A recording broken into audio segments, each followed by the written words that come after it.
All right, shalom, shalom, shalom, shalom. First and foremost, I want to give our praises to Yahweh, Bahashem, Yahweh Shai, Bahashem, Rahakwadash, giving double honors to the elders and apostles at Great Millstone who taught me this truth. Peace and salutations to the hopeful elect.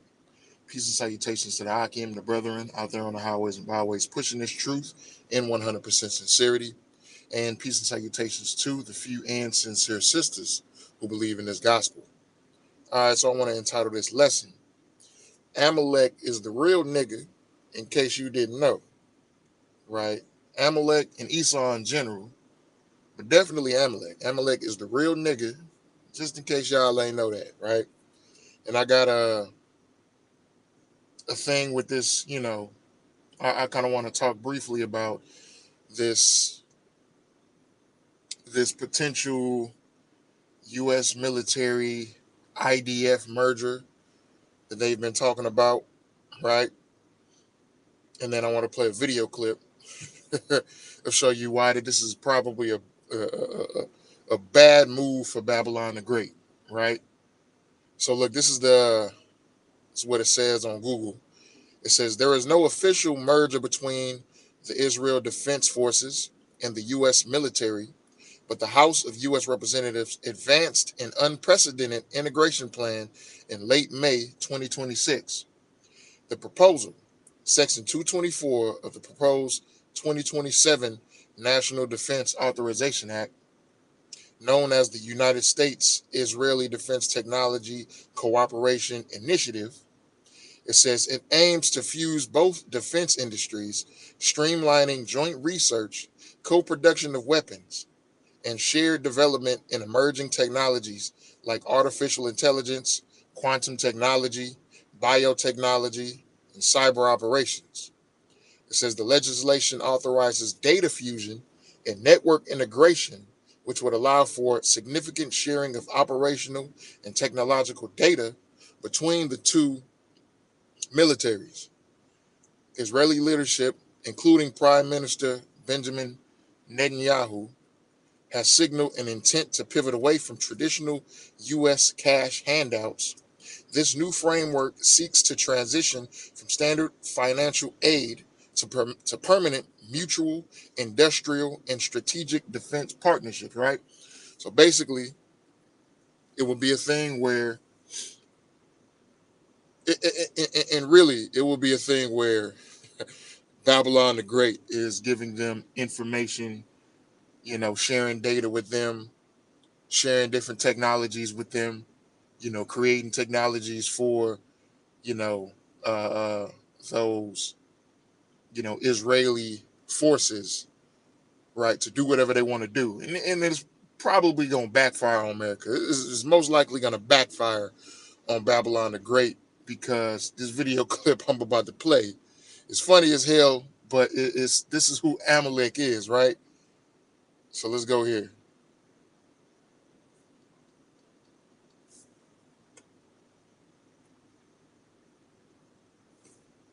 Hold on. Slacky. I was playing it without the sound. Want to kill you, they won't like just do a close-in hit. They'll blow up the entire city block where you live. Israelis. This is who he's talking about. He's talking about Amalek. They'll kill 1,000 people just to get you. And they don't care. And then they say, what are you going to do about it? You're going to go to the International Court of Justice? Do they really do this? Yeah. Uh-huh. Did you ever interact with them? Yes. And how did you find them to be? Miserable. My very first briefing that I ever gave as a junior analyst was to the Israelis. My boss said, okay, he says, you're going to give your first classified liaison briefing. So it's going to be the Israelis, and there are a couple things you should know. I said, okay. He said, we don't allow the Israelis into the building. Ever. I said, why not? He said, because they spy on us. Not only do they spy on us, they would always bring gifts. Like, oh, we brought this wonderful gift for you. And every time somebody tries to bring something in, you have to x-ray it. and it's got like listening devices and it's packed with 2 years worth of batteries. We're like, you guys, you have to stop doing this. Every time you come here, you try to bug our conference rooms. It's bad form. You have to stop doing it. And then they're like, oh, okay. We knew you would find it. We're just kidding. Come on. So we have to meet them miles away from headquarters. Oh shit! This is when I seen it. When I first seen this video, man, this was hilarious. This was hilarious. This had me cracking the hell up. But this is who America is talking about merging their military with, right? So think about that. Think about that, right? They're going to be sharing military intelligence, right? Data, information, technology, and everything like that. So that most likely means they're probably going to be sharing various different things about the U.S. with these people. And this is a former CIA agent, John Koreakow. I don't know how to pronounce his last name, but you see how he describes them in his interactions with them. He said just to get one person, they will blow up an entire block of people. They'll kill 1,000 people just to get one person, right? He said they always attempt to spy on the Americans every time they have a briefing with them, right? Bringing in gifts, listening devices, disguised as gifts, right? And all this stuff, right? They'll do these things, right? So you think that this potential merger, if this does officially happen, do you think this would be a good idea for Babylon? Hell no. I reckon to think that because they talking about all of this, anti-Semitism and everything like that, right? It'll be these IDF agents who will probably come over here and do particular attacks, right? To be able to frame a narrative so they can go in and get certain people out the way. You know what I'm saying? This is not far fetched from what these people would do because these are base people. These are the real niggas, man. And Amalek is the original nigga. It's the OG nigga of all niggas. This is Amalek. You know. So let's go ahead and go into the scriptures because Amalek, we have a history with Amalek, right? That the Most High is not fond of. You know what I'm saying? Yahweh Bashim Yahweh Shah is not fond of the history and the interactions that Amalek has had with us. So let's go here to 1 Samuel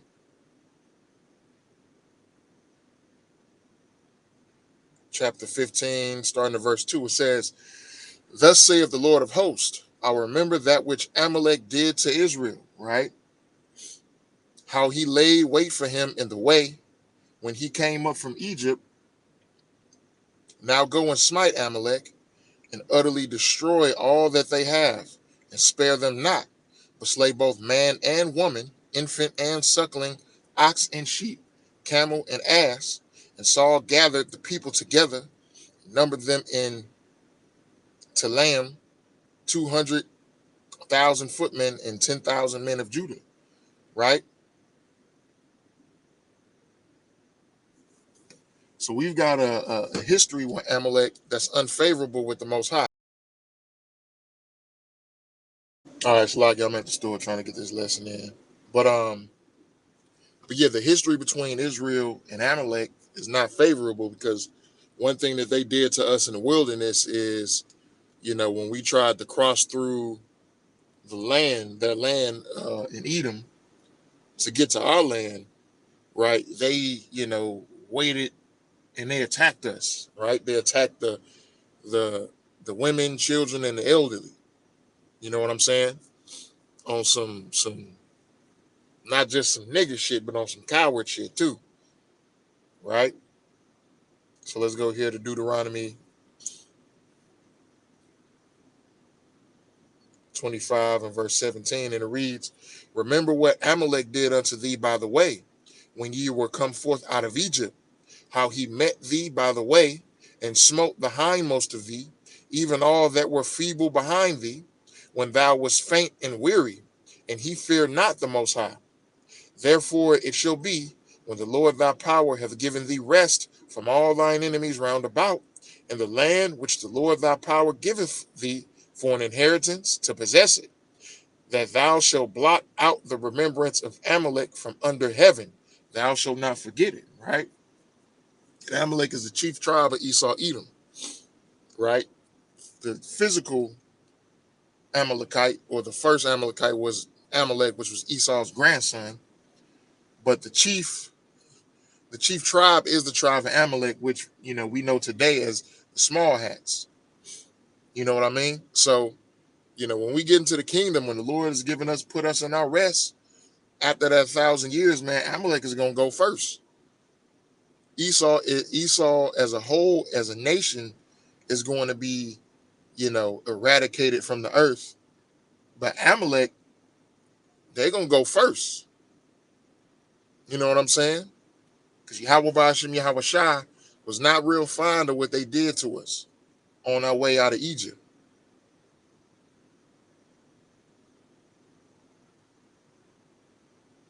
It's the book of Exodus, chapter 17, verse 14. And the Lord said unto Moses, Write this for a memorial in a book, and rehearse it in the ears of Joshua. For I will utterly put out the remembrance of Amalek from under heaven. And Moses built an altar and called the name of it Jehovah Nisi. For he said, Because the Lord hath sworn that the Lord will have war with Amalek from generation to generation. Right? So, Amalek again is one of our chief or chief nemesis. It's like it. I said nemesis, right? Yahweh Bashim Yahweh Shah don't fuck with Esau in general, but he definitely don't fuck with Amalek. He definitely don't fuck with Amalek. But Amalek is the one that's really at the top, calling all of the shots, and that's who Babylon, is doing their bidding for. That's who this country that we live in is doing their bidding for. That's why. That's why. Babylon is in this situation. That's why they're in this situation of, potentially putting themselves in a merger with the IDF, and that's gonna backfire, man. That's one of the worst things you can do, especially if y'all know that they do this, right? They try and spy on you. They try and sneak stuff into the CIA buildings. So I'm pretty sure they try and sneak stuff into other places as well. You know what I mean? So this is not a good idea.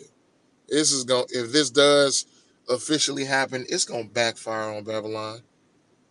It's gonna backfire like a mug, right?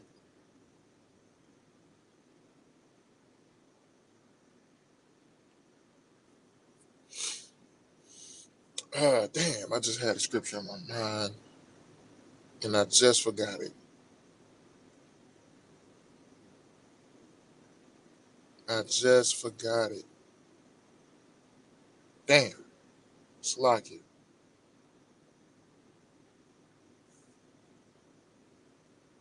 It's the book of Sirach, chapter 12, starting at verse 10, and it reads, Never trust thine enemy, for like as iron rusteth, so is his wickedness. Though he humble himself and go crouching, yet take good heed, and beware of him. And thou shalt be unto him as if thou hast wiped the looking glass, and thou shalt know that his rust hath not been altogether wiped away, right? So, not only are these devils an enemy to us, you know what I'm saying? These devils are an enemy to their own selves. These devils are an enemy to their own people. You know what I'm saying? Amalek is an enemy to these regular Edomites, and they don't even know it. They don't even understand that. You know, that's why I'm saying this whole thing, this potential IDF merger is going to backfire on them because these Amalekites, man, these Amalekites are going to use this as a way to one get intel on other countries that America has, but also get intel on America and use that to their advantage and use that in a way to where they can, you know what I'm saying, promote their own agendas and really force the hand of Babylon in the war, right? This is what I wanted. Call Yahweh Bashim Yahweh Shai.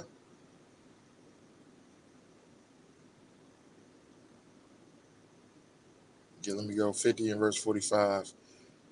Let me start up here. It says, start at verse 44. It says, Behold, he shall come up like a lion from the swelling of Jordan unto the habitation of the strong, but I will make them suddenly run away from her. Salakia. And who is a chosen man that I may appoint over her, for who is like me? And who will appoint me the time? And who is that shepherd that will stand before me?